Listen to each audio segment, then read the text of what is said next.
الله تعالى في مقام أولى.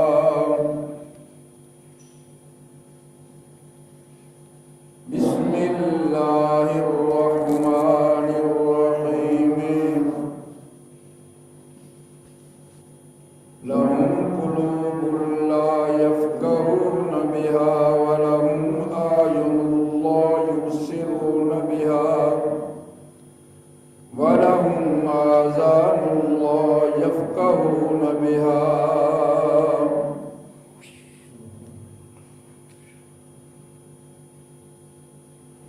آمنت بالله صدق الله العظيم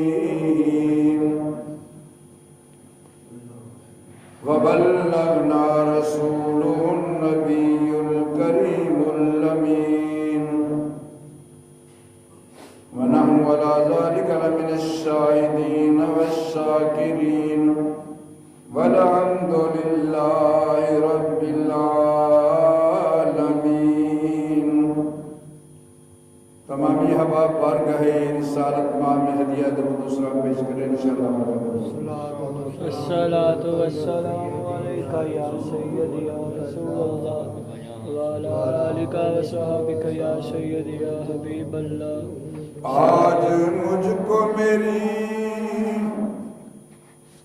ہر بات پہ رونا آیا. آج مجھ کو میری ہر بات پہ رونا آیا. بات پہ بات خرافات پہ رونا آیا. آج مجھ کو میری ہر بات پہ رونا آیا. بات پہ بات خرافات پہ رونا آیا. تجھ کو کس لیے رب نے بنایا پیر اجمل. تجھ کو کس لیے تیرے رب نے بنایا پیر اجمل. یہ سوچ کے مجھ کو میری اوقات پہ رونا آیا. سبحان اللہ سبحان اللہ. یہ سوچ کے مجھ کو میری اوقات پہ رونا آیا.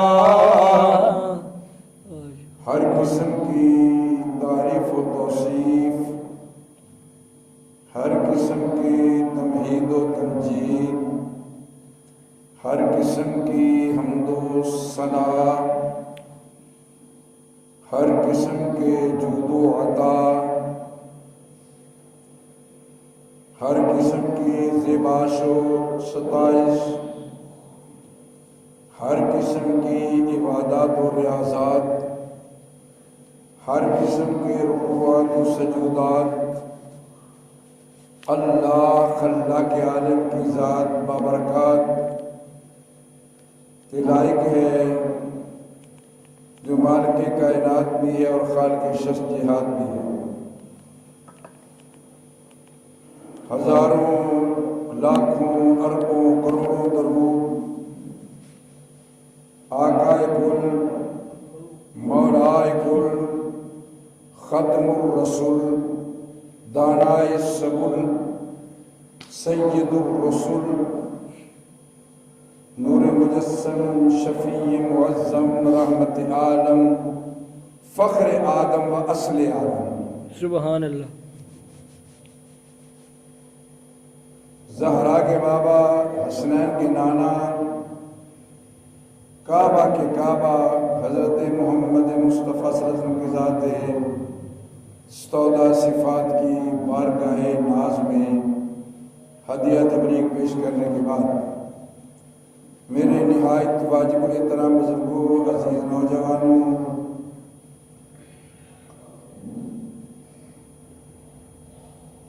سامعین و حاضرین و ناظرین، السلام علیکم ورحمۃ اللہ وبرکاتہ۔ وعلیکم السلام ورحمۃ اللہ وبرکاتہ۔ ماہ شعبان المعظم کی 11 تاریخ ہے۔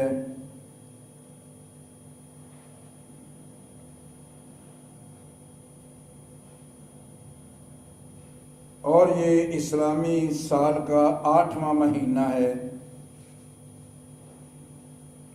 اللہ تعالیٰ نے کائنات میں انتخاب کیا، چناؤ کیا، تو ہر ایک درجے سے 4 چیزوں کو چنا۔ سبحان اللہ، سبحان اللہ۔ پھر ان 4 میں سے ایک کو فضیلت دی۔ اللہ رب العزت نے نبیوں کو چنا، 1,24,000 پیغمبر، ساری مخلوق سے بلند تر فضائل میں، مناقب میں، محاسن میں انبیاء کا گروہ ہے۔ پھر ان انبیاء میں سے اللہ تعالیٰ نے 4 کا انتخاب کیا، حضرت ابراہیم علیہ السلام، حضرت موسیٰ علیہ السلام، حضرت عیسیٰ علیہ السلام۔ پھر اللہ نے ان 4 میں سے حضرت محمد مصطفیٰ صلی اللہ علیہ وسلم کو فضیلت عطا فرمائی۔ اسی طرح اللہ تعالیٰ نے 104 کتابوں کا نزول فرمایا، جن میں سے 4 کو چنا، تورات، زبور، انجیل اور قرآن۔ پھر اللہ تعالیٰ نے ان 4 میں سے ایک کو، یعنی قرآن کریم و فرقان حمید کو فضیلت عطا فرمائی۔ ہم کتنے بھی چیزیں گنتے جائیں گے، آپ کو نتیجہ نکلتا جائے گا۔ الغرض اللہ نے مہینوں میں بھی 4 مہینوں کو چنا۔ کبھی توجہ کر، اللہ تعالیٰ نے سیکنڈ اکٹھے کر کے جب 60 سیکنڈ ہو جائیں تو 1 منٹ اللہ تعالیٰ بناتا ہے۔ پھر منٹ کو جمع کیا، جب 60 کا حصہ پورا ہو جائے تو اللہ اسے 1 گھنٹہ بنا دیتا ہے۔ پھر اللہ تعالیٰ نے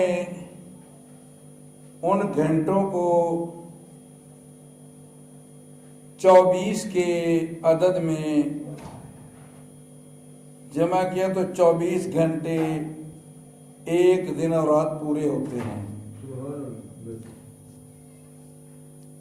اگر 24 کو بھی غور کریں تو وہ 6 کی دوسری شکل ہے، 4 اور 2 6۔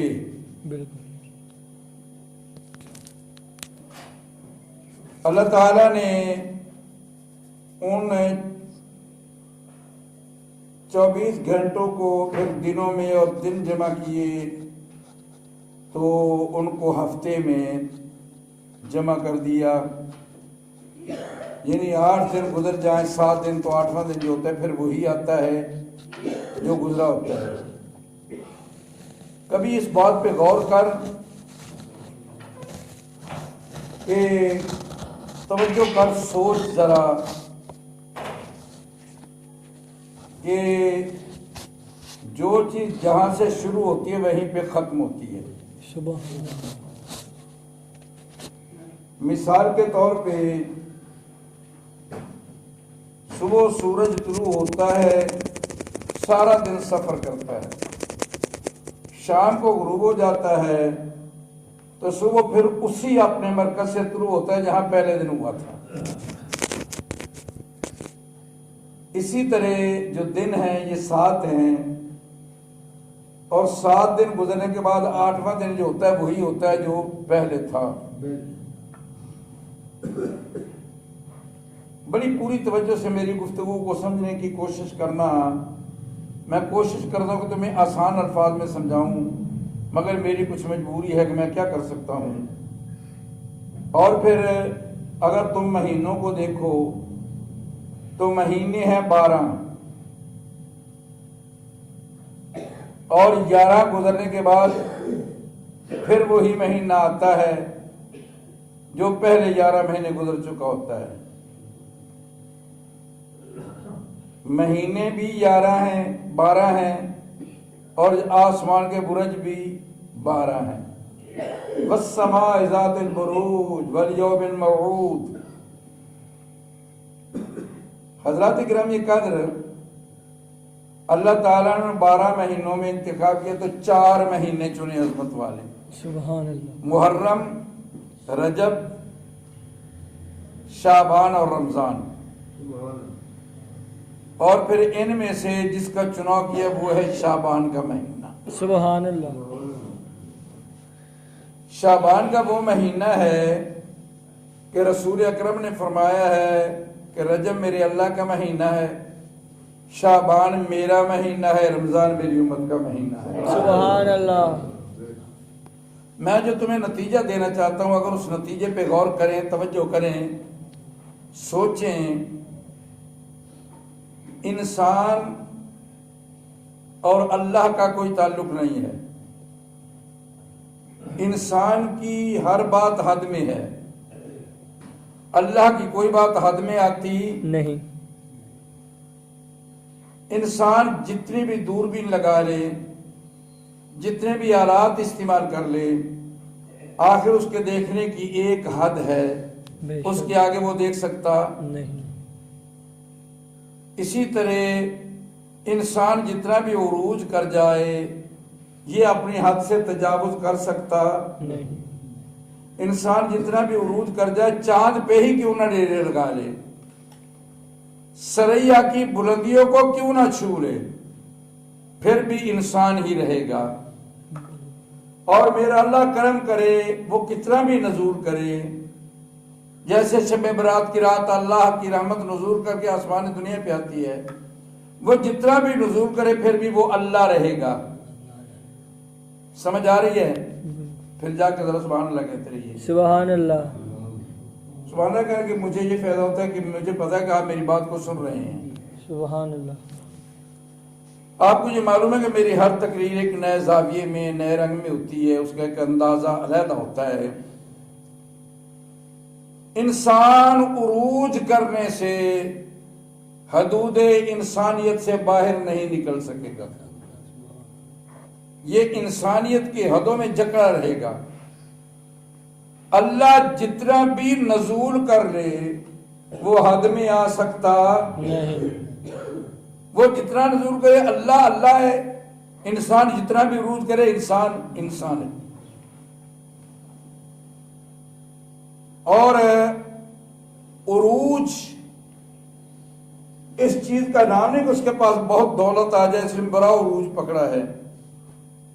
اللہ نہیں اس کو مانتا. دولت تو کافروں کے پاس بھی بڑی ہے. ملے لگانے سے انسان عروج پہ نہیں جاتا. اب پوچھا جائے مولا انسان کا عروج کیا ہے؟ اللہ فرماتا الصلاۃ معراج المومنین، نماز انسان کا عروج ہے. سبحان اللہ. سبحان اللہ. سبحان اللہ. نماز میں جتنا انسان جھکتا جائے گا اس کی روحانیت کو اتنا عروج ہے ملتا جائے گا. سبحان اللہ. بول یار میرے ساتھ، بڑی مہربانی. سبحان اللہ. انسان نماز میں جتنا جھکتا جائے گا انسان کی روح کو اتنا ہی عروج ملتا جائے گا. قد افلح المؤمنون الذین هم فی صلاتهم خاشعون. بے شک کامیاب وہ ہو گیا جو اپنی نمازوں میں خشوع و خضوع و تقوی پیدا کر لیتے ہیں. سبحان اللہ. جتنا نماز میں تو اللہ کے قریب ہوتا ہے اتنا کسی معاملے میں اللہ کے قریب نہیں ہو سکتا. نماز ایک ایسی چیز ہے کہ بھٹکی ہوئی انسانیت کو اللہ کے دروازے پہ پہنچا دیتی ہے. سبحان اللہ. سبحان اللہ. اور یہ وہ دروازہ ہے کہ جہاں سے کبھی کوئی خالی لوٹا نہیں ہے. بے شک. اور پوری توجہ سے بات سنیں، اگر کوئی اللہ سے مانگتا ہے تو یہ نہیں ہو سکتا کہ وہ عطا نہ کرے. لیکن کچھ ایسی بات ہے کہ انسان مانگتا ہے اللہ نہیں دیتا. توجہ ہے نا حضرات؟ جی جی. کچھ ایسی جو انسان مانگتا ہے اللہ دیتا نہیں ہے. تو آپ کی بات تو غلط ہوگی. آپ تو کہتے تھے کہ اللہ سے مانگنے والا خالی نہیں رہتا. بھئی اگر تمہیں وہ اللہ عطا نہیں کرتا تو اللہ کے علم میں ہے کہ وہ چیز تیرے لیے نقصان دہ ہے. بے شک. سبحان اللہ سبحان اللہ سبحان اللہ کے علم ہے کہ جو یہ مانگ رہا ہے سبحان اللہ. اس کے لیے فائدہ مند نہیں ہے, اس لیے وہ عطا نہیں کرتا اور تیری دعا کو رد بھی نہیں کرتا. وہ تیری دعا کو آخرت کے خزانوں میں جمع کر لیتا ہے. سبحان اللہ سبحان اللہ. اور یہ جو ماہ مبارک گزر رہا ہے, میرے نبی اکرم شفیع معظم رحمت عالم صلی اللہ علیہ وسلم اس مہینے میں عبادت کی بہت کثرت کرتے. بعض اوقات تو ایسا ہوتا ہے کہ حضور علیہ السلام اتنے روزے رکھتے, پیدر پہ افطار نہ کرتے. صحابہ فرماتے ہیں کہ ہمیں خدشہ ہوتا کہ شاید آپ پہ یہ شعبان کے روزے فرض ہیں, حالانکہ یہ فرض نہ تھے. آپ اتنی عبادت کرتے شعبان میں کہ صحابہ دنگ رہ جاتے کہ اس مہینے میں اتنی عبادت, اتنی ریاضت. چونکہ شعبان ہے چنا ہوا مہینہ, یہ ہے میرے نبی کا مہینہ. سبحان اللہ. تو جس چیز کو جتنی قریب سے نسبت ہو جائے, آپ جتنے نبی کے قریب ہوتے جائیں گے آپ کی روح کو اتنی پرواز ملتی چلے جائے گی.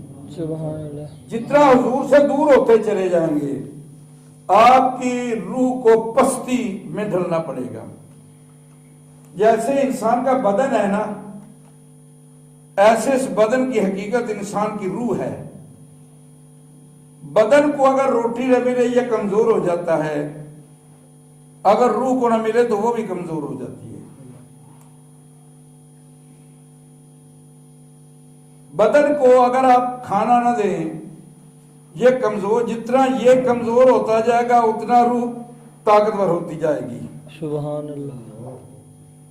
اگر روح کو غذا نہ ملے, بدن کو ملے تو روح کمزور ہو جائے گی. اور روح کی غذا کھانا نہیں ہے, روح کی غذا بکرے کا گوشت نہیں ہے, روح کی غذا طرح طرح کے فروٹ نہیں ہے, روح کی غذا طرح طرح کے مشروب نہیں ہے. روح کی غذا ہے اللہ کا ذکر. سبحان اللہ سبحان اللہ. نماز روح کی غذا ہے, روزہ رکوع کی غذا ہے, اللہ کا ذکر روح کی غذا ہے, قرآن کی تلاوت روح کی غذا ہے, اور پچھلی رات کو گڑا کے رونا اس روح کی غذا ہے. اور اس کے لیے تمہیں اپنا دل صاف کرنا ہوگا. ہمارے دل اس قدر سخت ہو چکے ہیں, ہمارے دلوں میں اس قدر سختی آ گئی ہے کہ ہمارے دلوں میں کبھی اثر نہیں ہوتا. کبھی تو نے غور کیا ہے, بات کہنا چاہتا ہوں, اگر توجہ سے میری بات کو سماعت فرمائیں اور اپنے دل کی اتھاک گہرائیوں میں میری اس بات کو جگہ دیں اور میری اس بات کو اپنے دل کی تختی پہ سونے کے پانی سے لکھیں, پھر بھی یہ کم ہے. کبھی غور کر, ہمارا دل اتنا سخت ہو چکا ہے کہ جب ہم اعلان کرتے ہیں بشمول میرے کہ فلاں کا بیٹا فلاں فوت ہو گیا ہے, کبھی ہماری آنکھوں میں آنسو نہیں آئے, کبھی ہمارے دل پہ غم نہیں آیا, کبھی ہمارے دل پہ چوٹ نہیں لگی, کبھی ہم نے یہ نہیں سوچا کہ آج اس کا اعلان و کل میرا بھی ہونے والا ہے. ہمارے دل اس قدر سخت ہو چکے ہیں کہ ہم خود جنازہ کندھوں پہ اٹھا کے لے جا رہے ہیں, مگر ہمارے دل میں کبھی یہ احساس پیدا نہیں ہوا کہ ہمارا بھی جنازہ کو اٹھانے والا ہے. جب قبر میں ہم نہ اتارتے ہیں, اپنے ہاتھوں اس کے دروازے بند کر دیتے ہیں, اپنے ہاتھوں سے اس پہ مٹی ڈالتے ہیں, کبھی ہمیں خیال ہے کہ میں نے بھی ایک دن یہی آنا ہے, میرے پہ بھی اسی طرح مٹی ڈالی جائے گی. ہمارے دل اس قدر سخت ہو چکے ہیں, اور جس کا دل سخت ہو جائے وہاں نہ نصیحت اثر کرتی ہے نہ اللہ کا ذکر اثر کرتا ہے. آپ کہیں گے کہ یہ تو خشک سا بیان تو نے شروع کر دیا ہے, خشک سی تقریر شروع کر دی ہے. یہ خشک نہیں, حقیقت یہی ہے جو میں عرض کر رہا ہوں.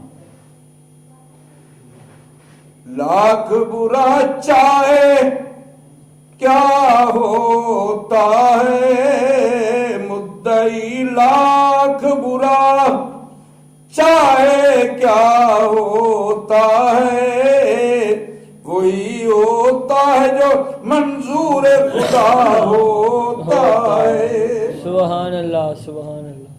ہمارے دل سخت ہو چکے ہیں، اور جب دل مردہ ہو جائے، جب دل سخت ہو جائے، پھر آنکھ بھی ساتھ نہیں دیتی، اللہ اکبر، پھر کان بھی ساتھ نہیں دیتے۔ اور اللہ رب العزت کا قرآن پڑھتے ہیں، قرآن کریم و فرقان حمید کا مطالعہ کرتے ہیں، اور ذرا قرآن کو کھولو، سورہ اعراف ہے، 9واں پارہ ہے، اللہ فرماتا ہے لہم اعین لا یبصرون بہا، آنکھ تو ہے مگر دیکھتے نہیں، سبحان اللہ سبحان اللہ، آنکھ تو ہے مگر دیکھتے نہیں اونچی بول، آنکھ تو ہے مگر دیکھتے نہیں۔ آپ کہیں گے جی کیا ہمیں الو بنا رکھے تم نے، ہم بن دیکھے بازار میں چل رہے ہیں، ہم دن رات سودا خریدے بغیر دیکھے خرید رہے ہیں، ہمیں تو بڑی اچھی طرح پتا ہے کہ یہ کپڑا اچھا ہے یا کمزور ہے۔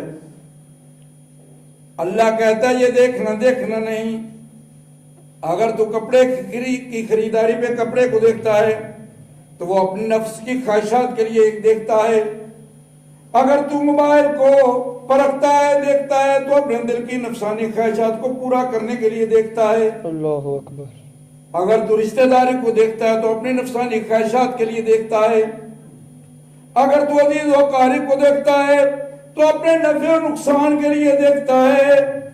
دیکھنا وہ دیکھنا ہے، اگر تیری آنکھ ہوتی اللہ کے قرآن کو دیکھتی، سبحان اللہ، نبی کے حسن کو دیکھتی، اللہ کے قرآن کی تلاوت کرتی۔ اللہ کہتا ہے آنکھیں تو ہیں مگر دیکھتے نہیں ہیں، کیوں؟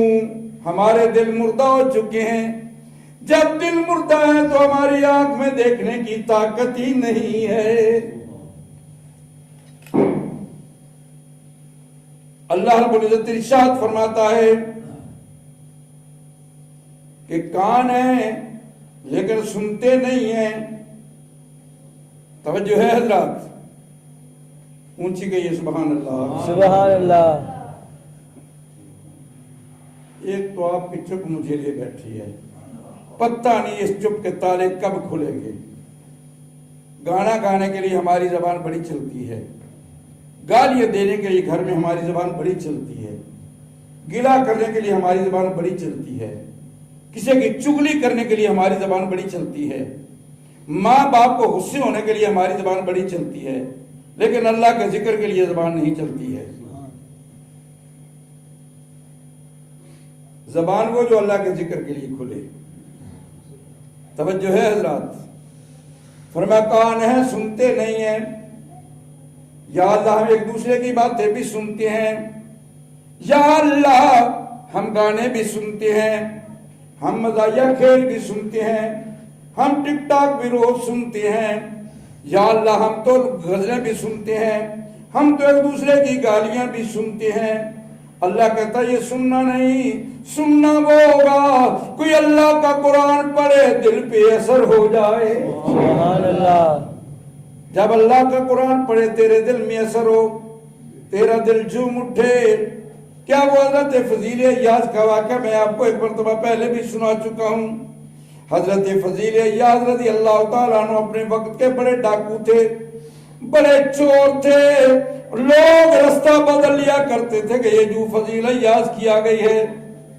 مگر ایک دن فضیل ایاز رات کا وقت تھا، پچھلی رات تھی، سردی کا وقت تھا، فضیل ایاز ڈاکہ مارنے کے لیے کسی گھر کو لوٹنے کے لیے جا رہے تھے۔ پچھلی رات کا وقت تھا، بالا خانے پہ اللہ کا قاری قرآن پڑھ رہا تھا، سبحان اللہ، قرآن پڑھ رہا تھا۔ تو قرآن پڑھتے پڑھتے الم یأن للذین آمنوا ان تخشع قلوبهم لذکر اللہ، کیا ابھی وہ وقت نہیں آیا جب اللہ کا قرآن تیرے دل پہ اثر کرے، تیرا دل اللہ کے ذکر کے لیے نرم ہو جائے۔ وہ ایسی چوٹ لگی دل پہ، چونکہ پڑھنے والا حلال کھانے والا تھا، پڑھنے والا سچ بولنے والا تھا، پڑھنے والا اللہ کا ولی تھا، پڑھنے والا آرام سے بچنے والا تھا، اور ایسا اثر ہوا کہا ٹھیک ہے اثر ہو گیا، وقت آ گیا ہے۔ اب فضیل نے توبہ کی، ایسی توبہ کی اللہ نے وقت کی اولیاء کا امام بنا کے رکھ دیا ہے۔ سبحان اللہ۔ کبھی غور کیا تو نے، جو پرہیزگار متقی ہوتی ہیں نا، اللہ پھر ان کی سنتا بھی ہے۔ ایک دن نا امام شافعی، غالباً امام شافعی کا واقعہ ہے کہ ایک عورت حاضر ہوئی، کہا کہ میں مسئلہ پوچھنا چاہتی ہوں، یہ مسئلہ بہت بریک ہے، لیکن پھر یہ مسئلہ سن کے تو اپنے آپ پہ دیکھنا کہ کیا ہم کیا کر رہے ہیں سمیت میرے، یہ نہیں کہ آپ سوچیں مجھے بھی سوچنا پڑے گا۔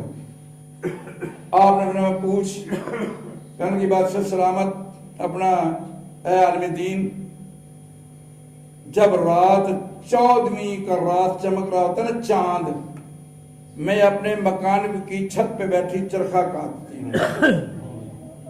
اب تو چرخوں کا رواج ہی گیا، جب سے چرخوں کا رواج گیا ہے میری بہنوں کی آپس کی محبت بھی ختم ہو گئی ہے۔ وہ کیسا پیارا رواج تھا جب رات کو سب سہیلیاں مل کے چرخہ کاٹتی تھی اور ایک دوسری سے پوچھا کرتی تھی کہ آج تو نے نماز پڑھی ہے، آج تو نے کتنی نیکیاں کی ہیں۔ کہا ہے عالم دین میں اپنے مکان کی چھت پہ بیٹھی چرخہ کاٹتی ہوں چاند کی روشنی میں۔ کبھی کبھار ایسا ہوتا ہے کہ بادشاہ وقت جو ہے نا وہ رات کی تاریکی میں نکلتا ہے سیر کے لیے، اس کے آگے آگے بڑی بڑی شمعیں ہوتی ہیں جو روشن ہوتی ہیں، تو جلوس کافی دیر تک، چونکہ بادشاہ کا جلوس ہوتا ہے کافی دیر تک گزرتا رہتا ہے، کہ جو ہی ان لائٹوں کی، ان شمع دانوں کی روشنی پڑتی ہے نا میرا ہاتھ تیز ہو جاتا ہے، میں زیادہ سے زیادہ سود بنا لیتی ہوں۔ اب سوال یہ ہے کہ وہ جو میں اس روشنی میں بادشاہ کا لشکر گزرتے ہوئے دیکھ کر اس روشنی میں سود کاٹتی ہوں، روئی بناتی ہوں، کیا وہ میرے لیے حلال ہے یا حرام ہے؟ واہ واہ سبحان اللہ۔ ہائے کاش کہ ہم کبھی سوچیں۔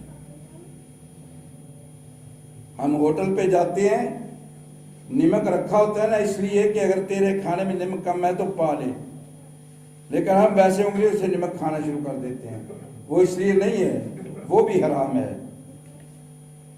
ہم دعوت پہ جاتے ہیں تو ہمارے آگے کھانا آتا ہے نا تو پھر ڈونگے رکھے ہوتے ہیں یا پراتے ہوتی ہیں، تو ہم اس سے شورا ڈال کر پینے لگ جاتے ہیں، حالانکہ وہ سالن کھانے کے لیے بنایا ہے، پینے کے لیے نہیں بنایا گیا، یہ بھی جائز نہیں ہے۔ ہم نے کبھی سوچا ہے؟ ہم کھجوریں لینے کے لیے دکان پہ جاتے ہیں، اسے کہتے 2 کلو کھجور تول دے، اور ساتھ ساتھ اس کی کھجوریں اٹھا اٹھا کے کھاتے رہتے ہیں، کیا وہ تیرے لیے حلال ہے؟ اس غریب آدمی کا حق کھا رہا ہے، یہ کبھی سوچی تو نے باتیں؟ کبھی تو نے فکر کیا ہے؟ اگر دکاندار ہوں میں تو میں نے کنڈے میں ایسا شور مچا رکھا ہے کہ وہ کمر پیش تولتا ہے، کبھی سوچا ہی اللہ کے حضور جواب دینا ہوگا؟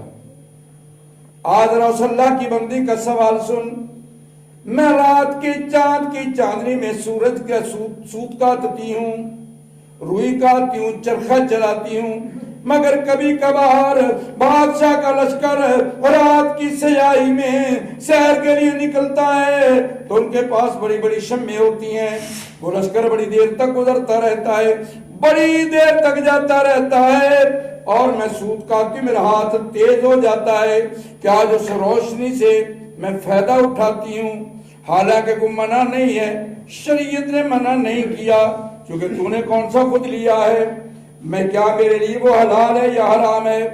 آپ نے مائی کل کو آنا، مائی چلے گئی، آپ نے اپنے شاگردوں سے پوچھا، آپ نے شاگرد سے دیا بتیا، بتاؤ یہ مائی کون ہے؟ لوگوں نے کہا یہ بشر حافی کی بہن ہے۔ سبحان اللہ۔ یہ حضرت بشر حافی کی ہمشیرہ ہے، یہ ان کی بہن ہے۔ جب دوسرے دن مائی آئی تو امام صاحب نے فرمایا بہن بات یہ ہے اگر کوئی اور کہتے تو اس کے لیے جائز ہے، تیرے لیے حرام ہے۔ کیوں؟ دین تو سب کا ایک ہے، میرے لیے بھی وہی ہے، دوسرے کے لیے بھی وہی ہے۔ فرمایا نا فتویٰ اور ہوتا ہے، تقویٰ اور ہوتا ہے۔ واہ واہ واہ، سبحان اللہ۔ تیرے لیے جائز نہیں ہے چونکہ تو تقوی کی مالکہ ہے، تو تقوی والی ہے۔ اللہ کا قرآن کیوں کہتا ہے قد افلح المؤمنون الذین ہم فی صلاتہم خاشعون۔ سبحان اللہ سبحان اللہ۔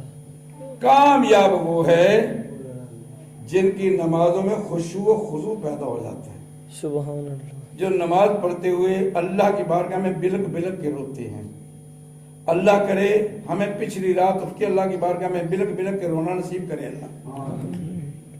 یہ ہر ایک کے بس کی بات نہیں ہے، یہ اس کے کرم کی باتیں ہیں۔ ہمارے شروع بات کی تھی، ہمارے دل سخت ہو چکے ہیں۔ میں روزانہ اعلان کرتا ہوں حضرات فلاں آدمی، فلاں کا بھائی، فلاں کا بیٹا فوت ہو گیا ہے، مگر میرے دل پہ کبھی نہیں آئے گی کہ میں نے بھی مرنا ہے۔ اعلان کر رہا ہوں مگر دل اتنا مردہ ہو چکا ہے کہ دل میں کبھی خیال نہیں آیا۔ میں قبر پہ کھڑا ہوں، میرے سامنے میت کو اتارا جا رہا ہے، سلیبیں دی جا رہی ہیں، مگر مجھے خیال کبھی نہیں آیا کہ میں نے بھی آخر یہی آنا ہے، میری بھی آخری منزل یہی ہے۔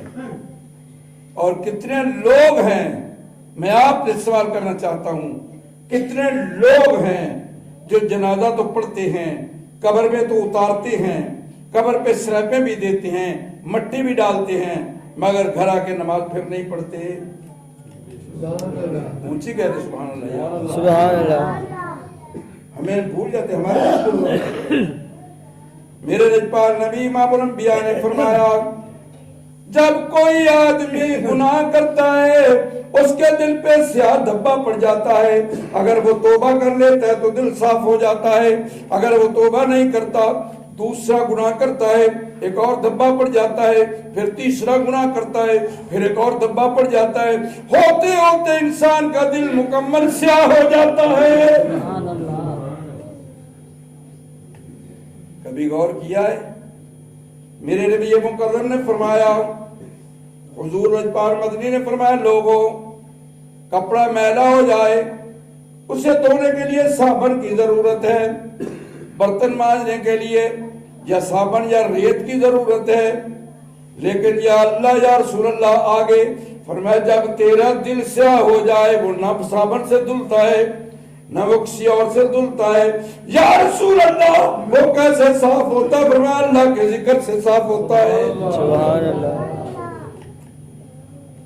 ہم تو ذکر بھی کرائے کے لیے کرتے ہیں، ہمارا ذکر کرنے کا مشن بھی ہوتا ہے کہ دکھلاوا، ہم تو محفل بھی کراتے ہیں تو دکھلاوے کے لیے کراتے ہیں، اللہ کی رضا شامل نہیں ہوتی ہے۔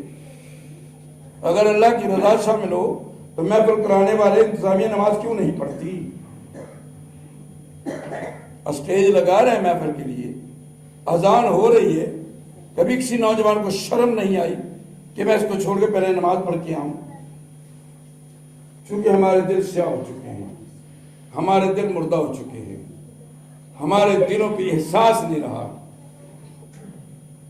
بڑی اونچی اونچی اذانیں ہم پڑھتے ہیں، تو علامہ نے کیا خوب بات کہی ہے، فلسفہ رہ گیا تلقین غزالی نہ رہی، سبحان اللہ۔ فلسفہ رہ گیا تلقین غزالی نہ رہی، رہ گئی رسم اذان روح بلالی نہ رہی۔ سبحان اللہ۔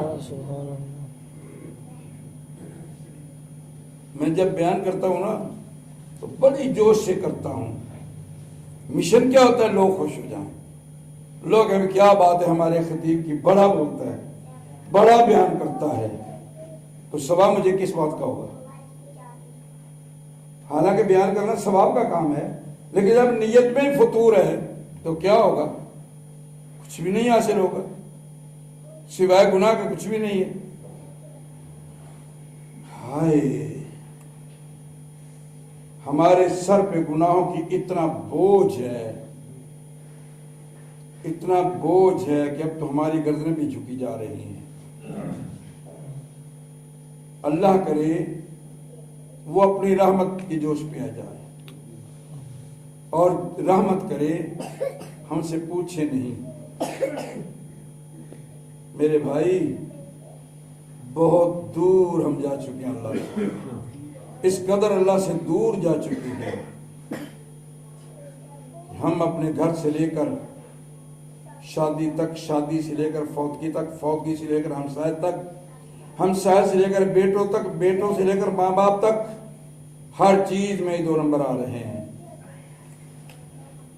جب شادی ہوتی ہے تو ہمارا مشن تو ہماری برادری راضی ہو جائے، ہمارے رشتہ دار راضی ہو جائیں، ہمارے آنے والے نوجوان راضی ہو جائیں، چاہے اللہ ناراض ہو جائے. ہم اپنی بیٹیوں کو کپڑے اتار کے، ان کے گلے میں ڈلوا کر کے، ان کے ہاتھوں میں پھول پکڑا کر کے شادی کے استقبال کے لیے، برات کے استقبال کے لیے کھڑے کر دیتے ہیں، تاکہ آنے والے نوجوان ہماری بیٹیوں کو دیکھیں اور ہماری بیٹیوں کو دیکھ کر اپنی آنکھوں سے زنا کریں. کسی کی طرف دیکھنا بھی شہوت سے یہ آنکھوں کا زنا ہے. کبھی سوچا تو نے کہ میری بیٹی جو یہاں کھڑی ہے پھول لے کر، یہاں سے کئی نوجوان گزریں گے، بیٹی نے میک اپ کیا ہوا ہے، سر سے ننگی ہے، تو کیا تیری غیرت کہاں گئی؟ کہاں سویا ہوا ہے؟ قبر میں تجھ سے پوچھا جائے گا. دل مردہ ہو چکے ہیں، ان کو زندہ کرو. یا رب دل مسلم کو وہ زندہ تمنا دے، واہ اقبال تیری عظمت پہ قربان. یا رب دل مسلم کو وہ زندہ تمنا دے، جو قلب کو تڑپا دے اور روح کو گرما دے. ہماری روحیں مردہ ہو چکی ہیں، ہمارے قلب مردہ ہو چکے ہیں. اب شب برات آ رہی ہے نا، شب برات تو ہے قسمتوں کے لیے، دن بدل جاتے ہیں. اگر تو نے مرنا ہے تو تیرا نام زندوں سے نکال دیا جائے گا، مردوں میں ڈال دیا جائے گا، اور لکھا جائے گا کہ اس مثال روزے کتنا ملنا ہے، کپڑے کتنے ملنے ہیں، اس نے کیا کیا کرنا ہے، سب کچھ لکھا جاتا ہے.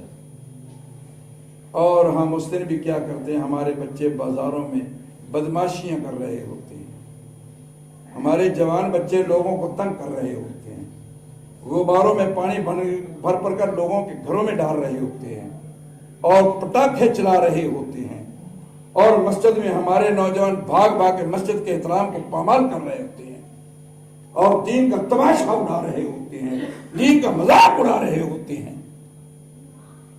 کبھی باپ نے کہا کہ بیٹے مسجد میں جانا ہے تو اللہ کے لیے جانا ہے؟ کبھی منہ سے پھوٹی یہ بات؟ جاؤ بیٹا مسجد میں بوندی کھایا ہو، بدانہ کھایا ہو، اور ساری رات وہیں رہنا، جو نمازیں پڑھتے ہیں ان کو بھی نہ پڑھنے دینا.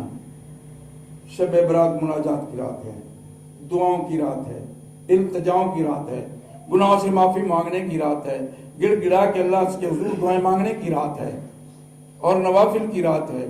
اور میرے محبوب ساری رات اس میں دعائیں مانگا کرتے ہیں. انشاءاللہ اگر زندگی رہی شب برات تک، زندگی کا تو پتہ نہیں نا ہے، زندگی رہی تو انشاءاللہ اس رات میں آپ کو کچھ نہ کچھ مزید معروضات عرض کروں گا. دعا ہے اللہ تعالیٰ میری اور آپ کی حاضری قبول فرمائے. اللہ تعالیٰ زندگی میں